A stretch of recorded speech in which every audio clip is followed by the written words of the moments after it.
மலைகளும் காடுகளும் சூழ்ந்த ஒரு சிறிய அமைதியான கிராமம். அந்த கிராமத்தில் அன்பு என்ற சிறுவன் வாழ்ந்தான். பள்ளிக்கு போவான். அம்மாவுக்கும் வயதானவங்களுக்கும் உதவி செய்வான். கிராமத்தில் யாருக்காவது சின்ன உதவி தேவைப்பட்டாலும் உடனே ஓடி போய் செய்வான். ஒரு நாள் சாயங்காலம் அன்பு காட்டுக்கு பக்கத்தில் விளையாண்டுட்டு இருந்தான். அப்போது பாறைகளுக்கு நடுவில் ஒரு ஒளி வருவதை பார்த்தான். ஆர்வத்தோட பக்கத்தில் அவன் போனான். அப்போது அங்கே ஒரு பழைய குகை இருந்தது.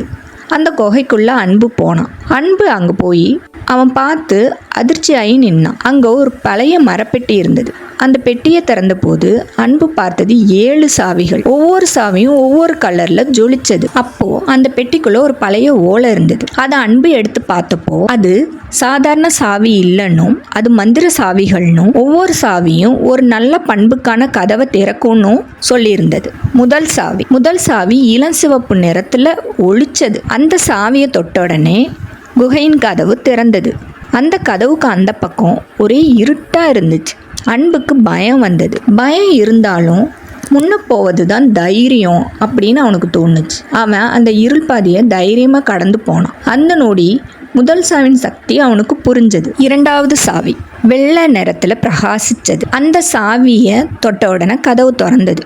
கதவுக்கு அந்த பக்கம் பல கண்ணாடிகள் இருந்தது. ஒவ்வொரு கண்ணாடியும் உண்மையை மட்டும் காட்டியது. அன்பு அதை பார்த்தப்போ அவனுக்கு தன் தவறுகள், போட்டி, பொறாமை இப்படி பல முகங்களை அவன் பார்த்தான்.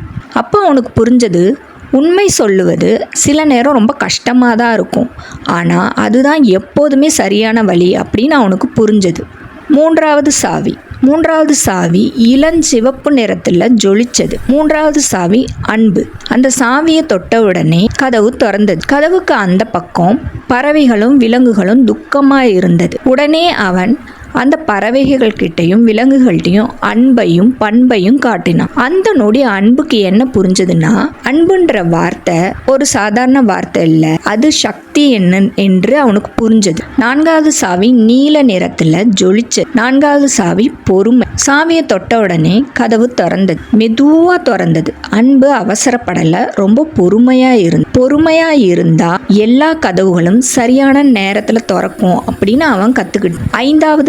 5வது சாவி மஞ்சள் நிறத்துல ஜொலித்தது. அது பகிர்வுக்கான சாவி. அந்த சாவியை தொட்ட உடனே கதவு திறந்தது. கதவுக்கு அந்த பக்கம் உணவு, தண்ணீர், விளையாட்டு இப்படி எல்லாத்தையும் பகிர்ந்துக்கிட்டான். அன்பு ஒரு விஷயத்த புரிஞ்சுக்கிட்டு, மற்றவங்க கிட்ட பகிர்ந்தால்தான் மகிழ்ச்சி பெருகும் அப்படின்னு அவனுக்கு புரிஞ்சது.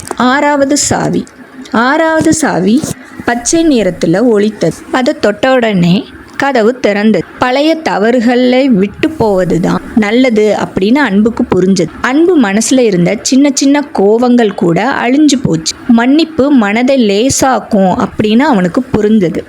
7வது சாவி தங்க நிறத்துல ஜொலிச்சது. அந்த சாவியை தொட்ட உடனே கதவு திறந்தது. அது கதவுக்கு அந்த பக்கம் ஒரு பெரிய ஒளி இருந்துச்சு. அது அன்புக்கிட்ட என்ன சொன்னுச்சுன்னா, உண்மையான ஹீரோ மந்திர சக்தியில் இல்லை, நல்ல மனசில் தான் இருக்குது, நல்ல மனசை உருவாக்குறதுல தான் இருக்குன்னு சொன்னுச்சு. அந்த நொடி 7 சாவிகளும் ஒளியாக மாறி அன்புன் மனசுக்குள்ளே கலந்துருச்சு. அன்பு குகையிலிருந்து வெளியே வந்தப்போ அவன் கையில் எந்த சாவியும் இல்லை, ஆனால் அவன் மனசில் 7 பெரிய சக்திகள் இருந்தது.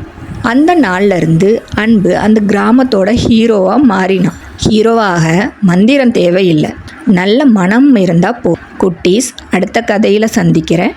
நன்றி.